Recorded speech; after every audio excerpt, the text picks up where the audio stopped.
Meet the mother of all mega movers, the Panama Canal. For a century, it's been the shipping shortcut around the world.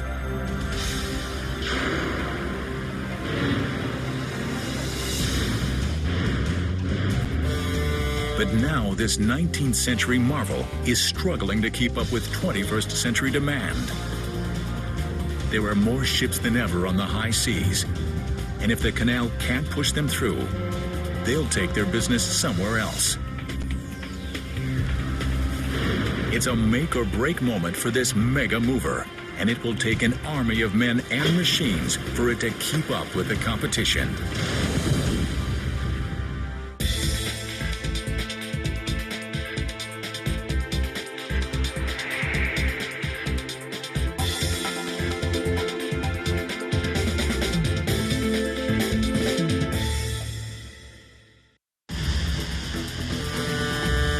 Ships the size of skyscrapers, hauling massive loads and facing tight deadlines. They're jam-packed in one of the world's busiest waterways, the Panama Canal. Nearly 200 million tons of goods, from food to electronics to fuel, cross this narrow waterway each year. Sliced through Central America, the canal links the Atlantic and Pacific Oceans. Instead of a 4-week trek around South America, vessels cut across in 10 hours. But that's not all. This engineering marvel does something unbelievable.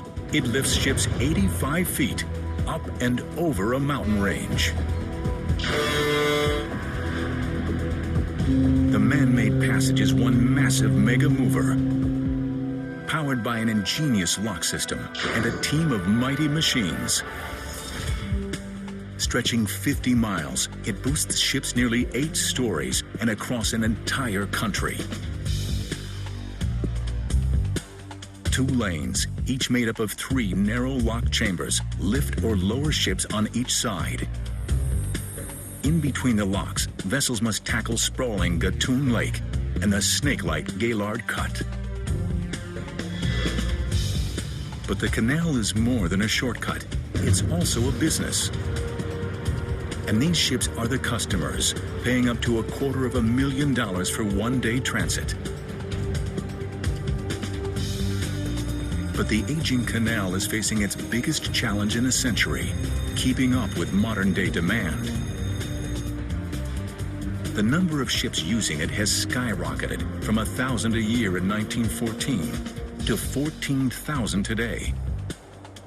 Delays and congestion are common, so more ships are turning to the canal's competitor, the Suez Canal in Egypt. The wider, deeper waterway can handle more traffic and bigger ships. If Panama wants to keep pace with its competitor, the canal must push through more ships than ever before.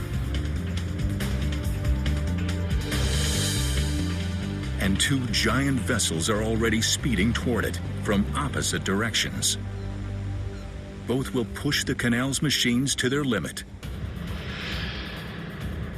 The southbound container ship, the Medi Maersk, is heading from the U.S. East Coast to the Far East. And she's anxious to be on her way. Stretching nearly 1,000 feet long and 100 across, she's classified as a Panamax, the biggest ship the canal can handle.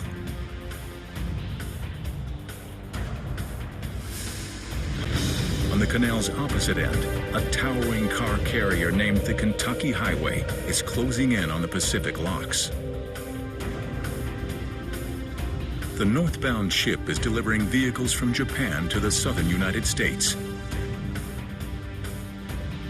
But the ship's staggering 10-story height makes her incredibly hard to control. If she runs into trouble, the traffic could back up for miles. As if that weren't enough, the canal is up against another challenge, one it hasn't faced here in 15 years. At sunset, crews must replace a 4-story, 400-ton gate at the Atlantic locks. This is a job for the floating crane, Titan. But to install the gate, Titan will block the entire lane, cutting traffic flow in half.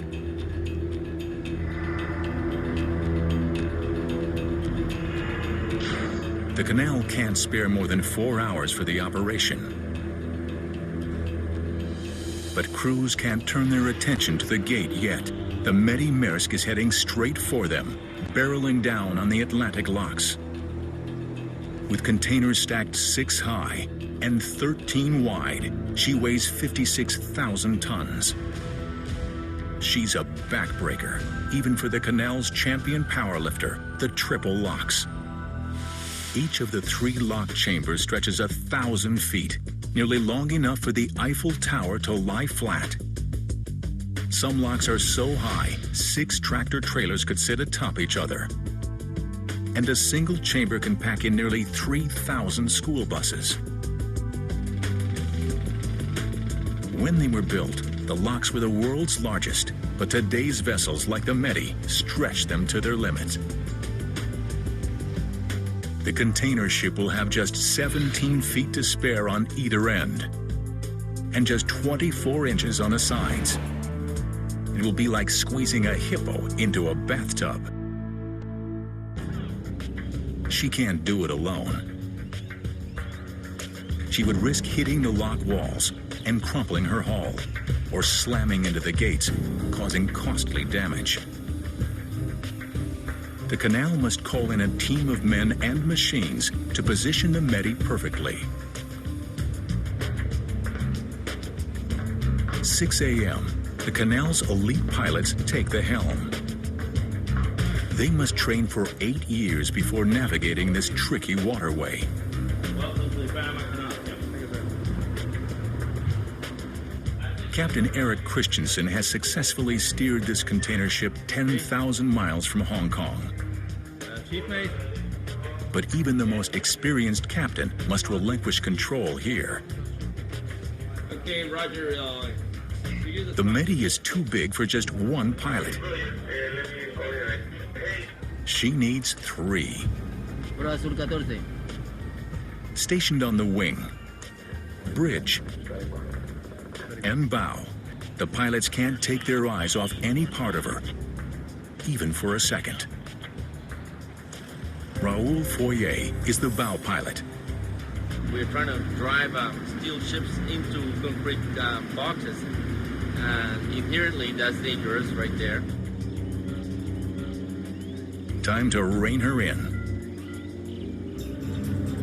2 rowers attach the ship to the approach wall. The canal needs raw strength to pull the Medi in. Meet the mighty mules.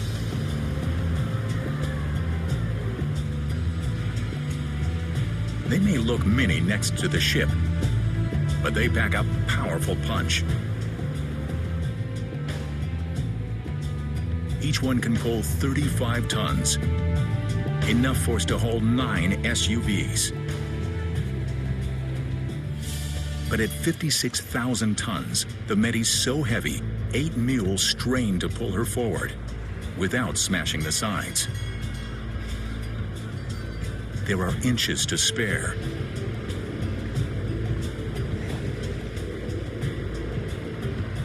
The bow pilot orders the mules to tighten or loosen their cables to control the ship's speed. So what I'm doing is basically playing with vectors, like in school, you know, and so I'm, pulling, letting go a little bit on one side, I'm pulling on the other side.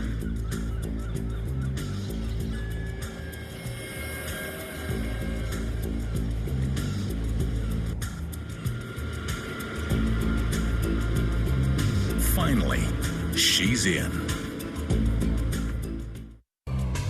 Time for the locks to show their strength. Down below, the lock floor erupts. 100 valves blast open, and water explodes. 26 million gallons shoot from the upper lock to the lower one without pumps. Gravity creates this awesome force. Pretty amazing considering this system is 100 years old. one more boost, and the Medi clears the first hurdle. Her pilots can relax for now. But trouble looms 50 miles away.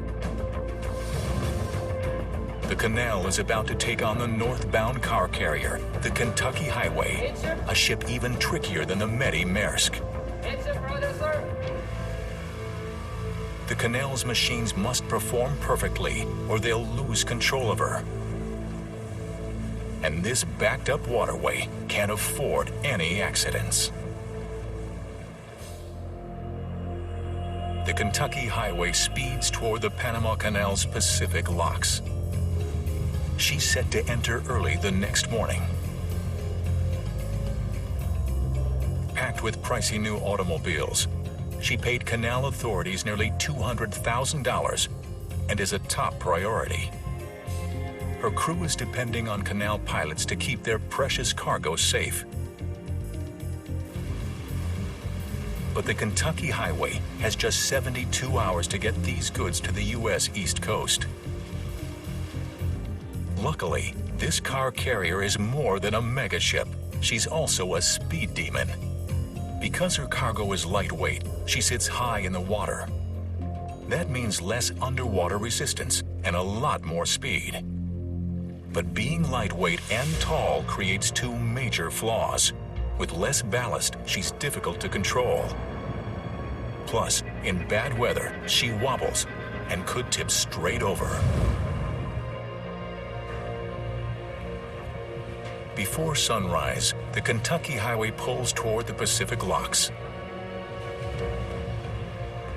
This approach is as hard as landing a jet on an aircraft carrier. The canal's crews and mighty machines are prepped and ready. But one of the ship's trademark flaws rears its ugly head. The canal's machines lose control. She slams into the wall, and metal meets cement.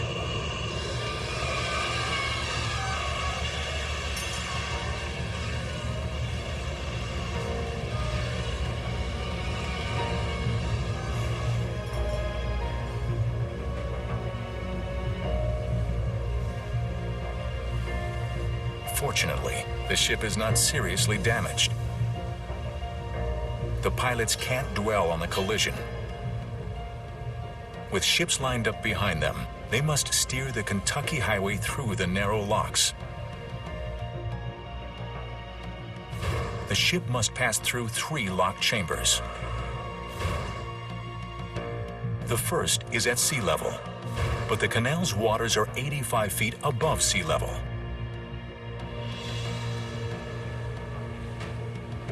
As the sun rises, the locks unleash a torrent of water, performing another weightlifting feat. The ship shoots up nearly 3 stories in 8 minutes. When the water levels are equal, the front gates open and the Kentucky Highway teeters forward. And the whole process repeats. 2 locks down, 1 to go. But right now, the canal must deal with another challenge at the Atlantic locks. A 400-ton gate is ready to be installed. The canal can't perform this major maintenance without a power lifter. Enter Titan. Standing 23 stories high, this floating crane is on a tight schedule. Gate installation used to take 10 hours. Tonight, Titan will attempt it in 4. Even that brief a holdup will stop 6 ships from transiting, costing the canal more than $300,000. This operation won't be easy. Titan must connect the gate in 2 places. The first is underwater where the gate pivots. The second is above water on a narrow hinge. And each gate is enormous, standing an average of 6 stories high and weighing as much as 3 747s. Before Titan gets moving above water, the canal's divers need to make sure everything's ready below the surface. The head diver takes the plunge. His sidekick, a motorized diving camera, is lowered in after him. With other divers watching from above, the head diver checks the lock wall. It must be in perfect condition for the gate to be watertight. Now, down to the very bottom to make sure the underwater pivot point called a pintle ball is clear. Rocks or debris could block installation. Everything is set. The divers are done for the day, but the motorized camera sticks around just in case. 50 miles away on the Pacific side of the canal, the Kentucky Highway is in the final lock chamber preparing to exit. But mules no longer control the ship, and in these narrow confines, the risk of collision is high. As the pilot pulls away, both he and the captain realize they have a serious problem. The ship next to them is pulling out at the same time, and they're too close to each other. Now, suction pulls both of them backwards. If they collide, the Kentucky's hull could be sliced open, sinking the ship. What you can't see is that the ships are displacing enough water to fill 12 Olympic-sized swimming pools. They leave a sort of footprint in their wake. When the ships accelerate, water rushes into their footprints, creating backward suction that can, at first, overpower forward-thrusting engines. Now, the bow of the other ship is on a crash course with the Kentucky Highway's stern.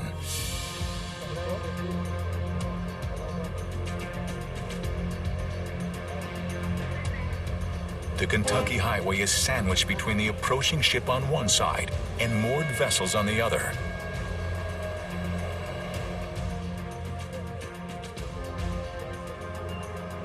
To make matters worse, tugs are on the outside of both ships and in no position to help. The other ship tries to slow down, but her bow only turns harder toward the Kentucky.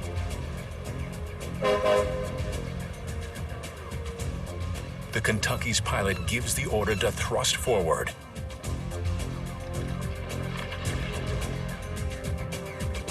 Now, all anyone can do is wait and hope.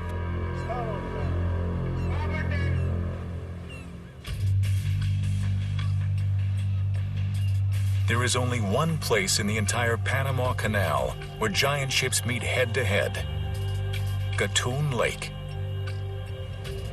And the container ship, the Medi Maersk, has just entered it. This is the only stretch wide enough for two-way traffic. The lake is big, and canal workers can only maintain a safe depth in a small section of it.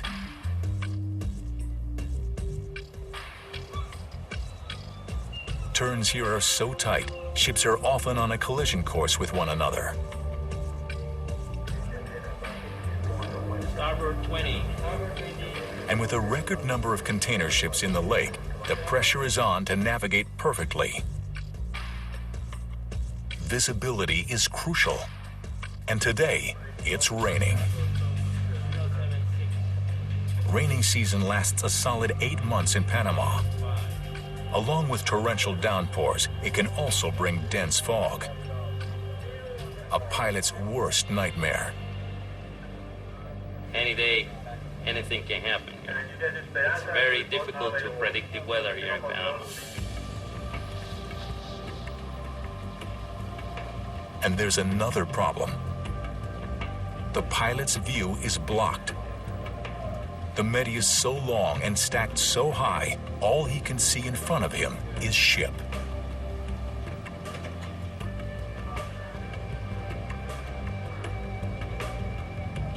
pilot uses buoys in the lake to navigate. Usually, he can see 8 buoys. But because of the rain, he can only see 3. When we cannot see the buoys, then we are in trouble. You don't feel like you know where you are, even with the radar. It's kind of scary. So the Panama Canal has equipped their navigators with high-tech tools. Specialized laptops outfitted with GPS and maritime databases pinpoint the pilot's vessel and other ships in the canal. And right now, his tools tell him another vessel is dead ahead. In other waters, the crew would never navigate this close to another ship. The risk of collision would be too high. With the gaps between the ships closing fast, the pilot must multitask at every moment. We have to be listening to the radio to see what's happening ahead. If the visibility is reducing or is increasing or if the times are changing, we have to be listening to the radio all the time and be aware of the weather. Midship, steady. Steady. What's your heading now? 128. 128. 128. He never knows when disaster could strike. And these 2 container ships are meeting at the worst possible place, a sharp turn. East to 10. Midships. The pilot increases the Medi's speed for better control and a faster turn.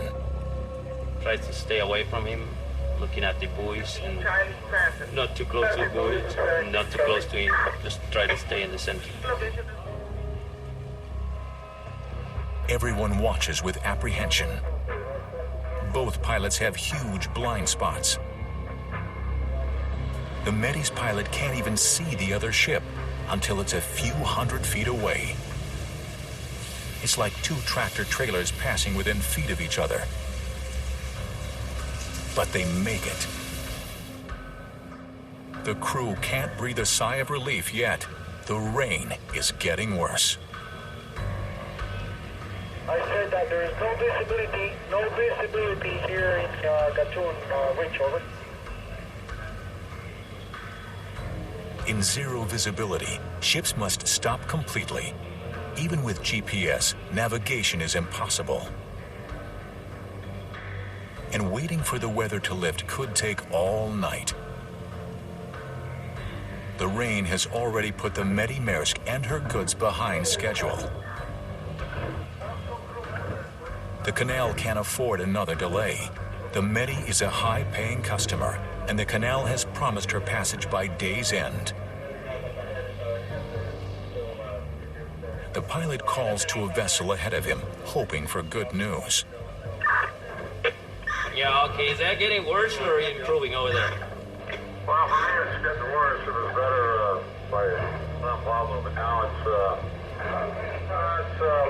looks like it's not lighting up from east to west. I can see the east a lot better than I can see the west. Okay, Roger. Seems like it's improving around here, but you said it's getting worse over there, so. With the narrowest, most difficult part of the canal fast approaching, the pilots must hope for the best and prepare for the worst. The link between the Panama Canal's Gatun Lake and the Pacific locks is called the Cut. It's the one stretch that intimidates even the most experienced navigators.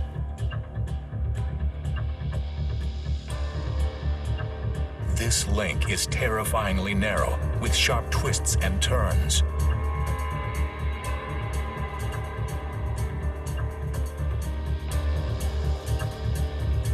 The sides and base are solid rock. One wrong move could slice a ship's hull straight open. That's what happened to this bulk carrier in 2001. It scraped bottom, and the hull flooded, partially sinking the ship.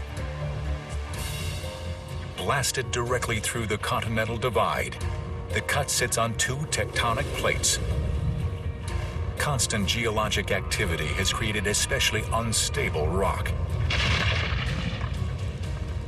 As a result, several 100 million tons of soil above ground tumble into the cut every year. The only way to keep the passage clear is with the world's biggest underwater earth movers. Meet the demolition duo. Baru, one of the newest, most powerful drill barges on the planet. And the Christensen, the biggest dipper dredge boat in the world. Together, the canal's dredging team has moved more dirt than original crews did to build the entire canal.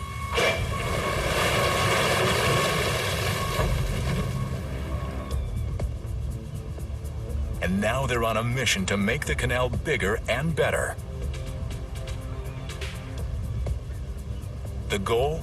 Get the canal ready for the next generation of super ships.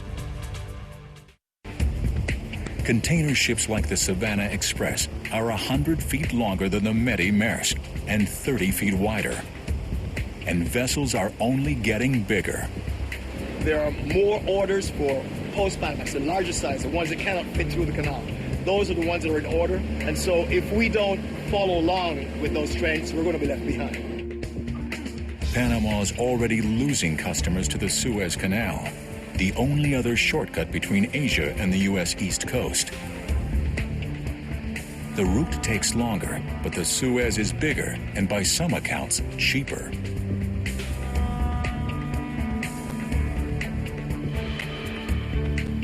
So the Panama Canal has unveiled its most ambitious plan since their waterway was built, a $5 billion expansion project. The most impressive feature? A third set of locks that would hold twice as much water and extend 400 feet longer. The expansion would double the canal's capacity.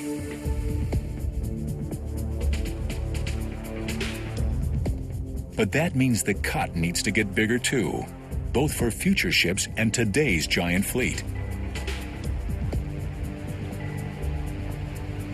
It's a three-step plan. First, straighten the sides. Second, deepen the bottom. Third, widen the waterway. Straightening is no sweat. Land-based crews obliterate the cut's sides with explosives.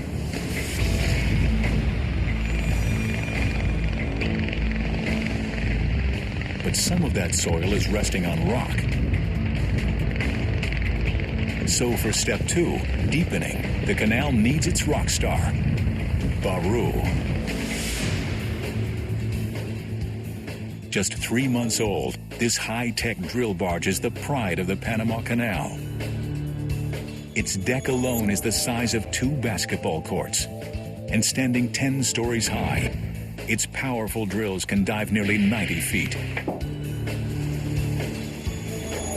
Baru's underwater mission: plant explosives 45 feet below and detonate them. With more giant ships today than ever before, the canal is counting on Baru to clear the way. Time to dive in. The drills shoot downward until they hit bottom. It's heavy metal versus rock. The drill bits bore 30 feet deeper. Now, time for the explosives. Each of these yellow tubes contains 7 pounds of explosives. But the crew needs to pack a whopping 140 pounds into the bar. They attach a detonation line, and the explosives head underwater.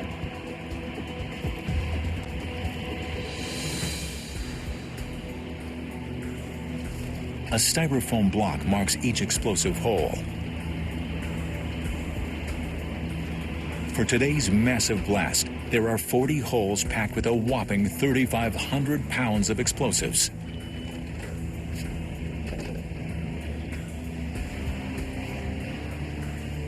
Time to get out of the way. The Baru and everyone else above water have 5 minutes to steer clear. They must squeeze the blast in between transiting ships. If a boat is within 2,000 feet, it could be hit by flying rock. 3, 2, 1.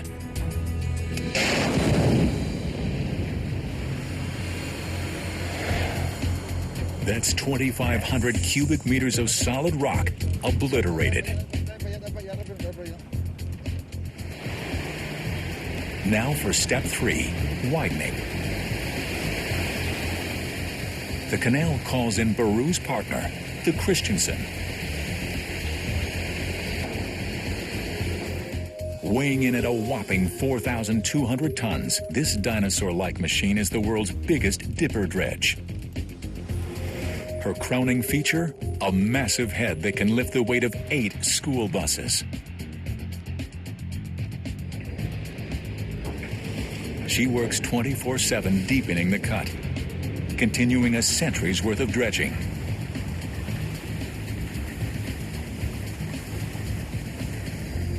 Pete Murata is her captain. If we stopped dredging within a year or two, there wouldn't be enough water to pass the size ships that we pass now.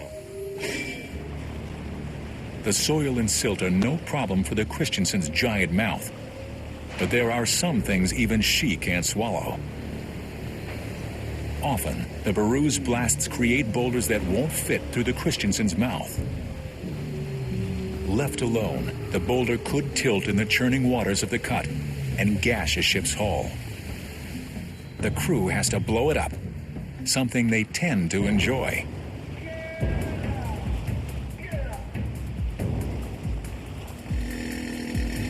The claw holds the boulder steady, and workers drill straight into its center.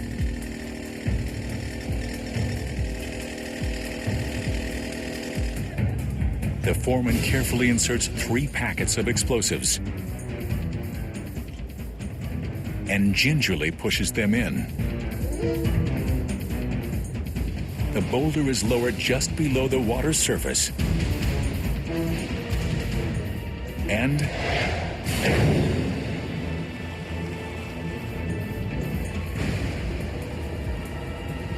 one boulder blown to bits.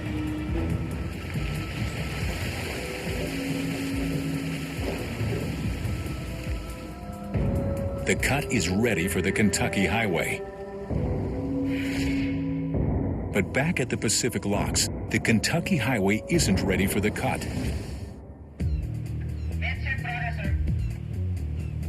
The car carrier is on a collision course with another ship.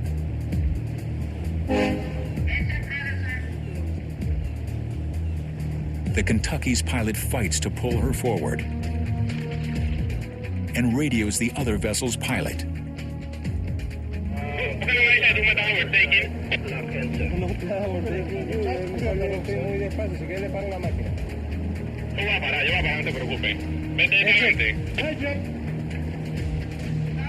The other ship stops, and finally, the Kentucky's stern clears. But that was way too close for comfort.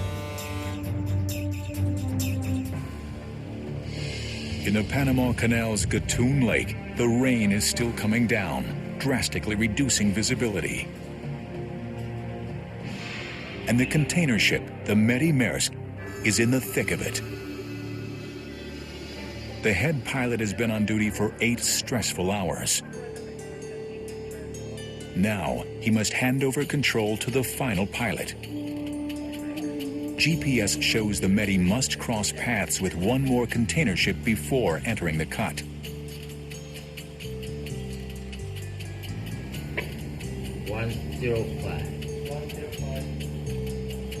As the ship approaches, the pilot expertly navigates past it. The Medi has finally reached the end of Gatun Lake. Next up, the cut. But the bad weather has put her behind schedule. Even if things go perfectly, she may be stuck in the canal all night.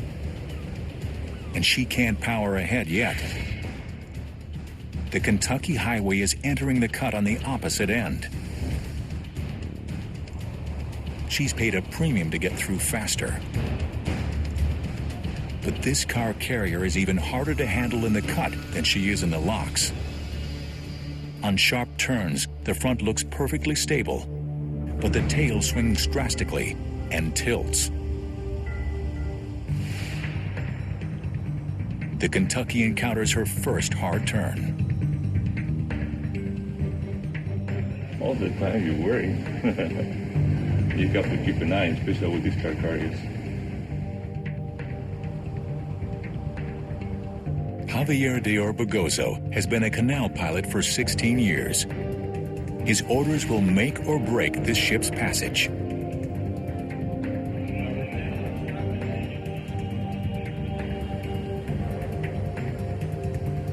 The ship is leaning hard behind the bridge, but the pilot doesn't look back. He must concentrate on the route ahead and rely on instinct to steer the stern. The Kentucky Highway clears the first turn, and 3 more. At the end of the cut, one final test, squeezing past the demolition duo just 150 feet away. She sails safely past. This is where the cut ends and the lake begins.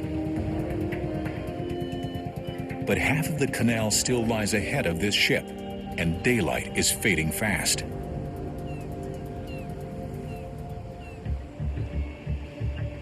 At the canal's Atlantic locks, the mighty floating crane Titan is pulling in. The crane is hauling a newly refurbished gate that's ready to be reinstalled. And Titan's crew is up against the gun. The canal needs them to clear the lane by midnight to avoid any further costly traffic backups. But the crew can't rush. Every step requires precision. One mistake, and the gate could break during a ship's transit, bringing traffic to a standstill. Time for step 1. Sink the gate.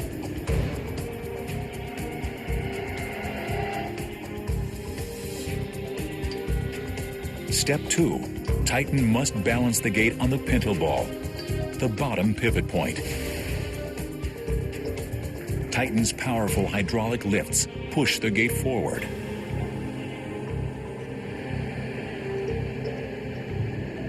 The foreman could use underwater cameras to ensure the gate is in place. But his gut tells him Titan got it on the first try. They move on to step 3, sliding the gate into the top joint. Okay. Bien, ahí, pues. Okay. The crane must get the gate perfectly level for it to fit properly. The margin of error is 0.005 of an inch.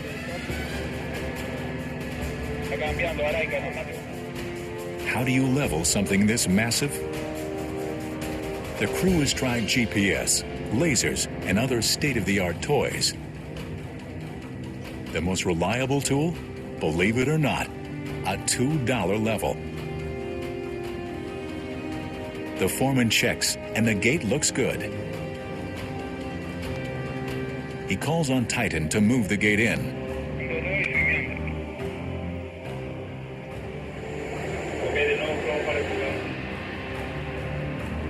The first attempt?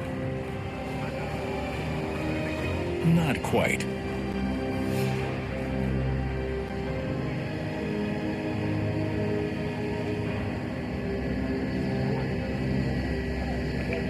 But the foreman thinks Titan can jostle it into place and tries again.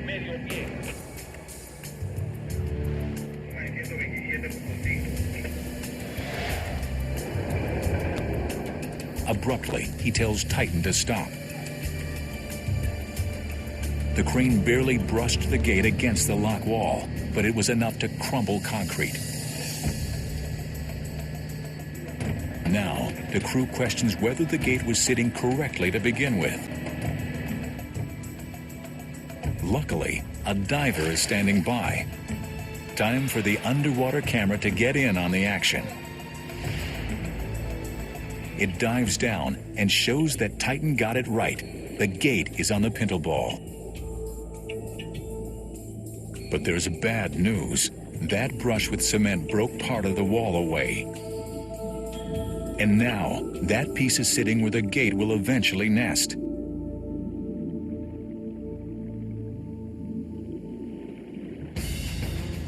The foreman can't worry about that now. He must focus on attaching the joint. He is frustrated. A task that can take as little as 30 minutes has now taken twice that. And the gate isn't even in place.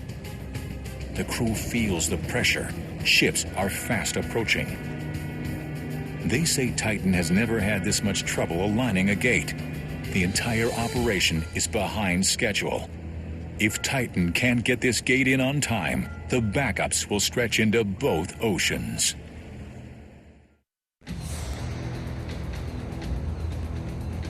In the Panama Canal's infamous Gaylord Cut, the Medi Maersk gets a pleasant surprise. The rain has finally stopped. But rough weather has put this container ship behind schedule. And the pilot can't floor it. The only safe speed here is an agonizing 9 miles an hour. He takes turns cautiously, mindful of the rocky bottom that could gash the ship's hull. But the demolition duo did their job well. The Medi proceeds without a single scrape. The Centennial Bridge means one thing: the Medi Maersk has made it through the cut. The Pacific locks are up next. But the sun is setting, and it's dangerous for the Medi to attempt the locks in the dark. Canal authorities decide they must push the ship through. Ports around the world are relying on her.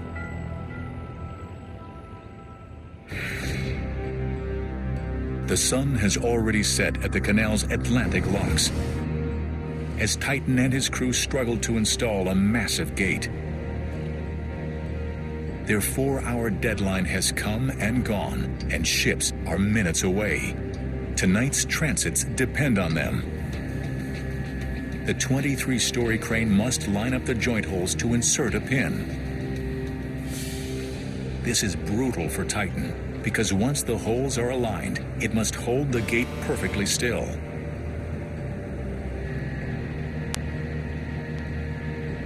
A little wiggling,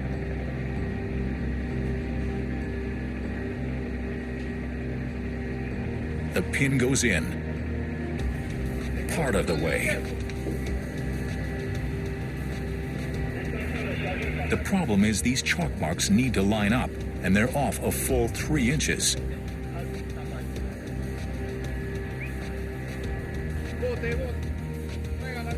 Now, the workers must rotate a 500-pound pin. It's one challenging leg press. But it works. The pin goes in. Crews attach a hydraulic jack to open and close the gate. Then welders go to work.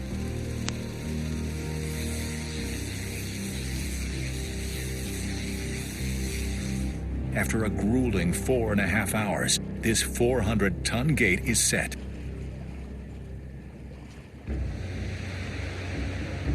Time to see if it can stand on its own. Titan's claw releases. And success. The gate is secure. But the million-dollar question, does it work? Absolutely. The powerful gate hits the chunk of concrete and crushes it. Nothing is getting in this gate's way tonight. Titan exits and takes a bow.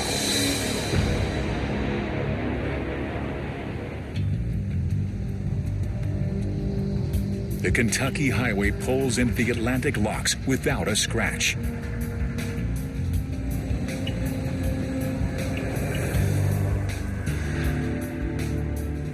Two more steps down, through one final set of gates, and she is back in open water, heading toward her final destination.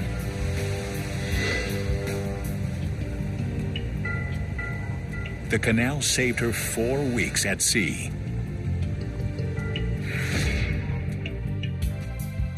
At the Pacific locks, the Medi makes her final exit, giving the canal crew something big to celebrate.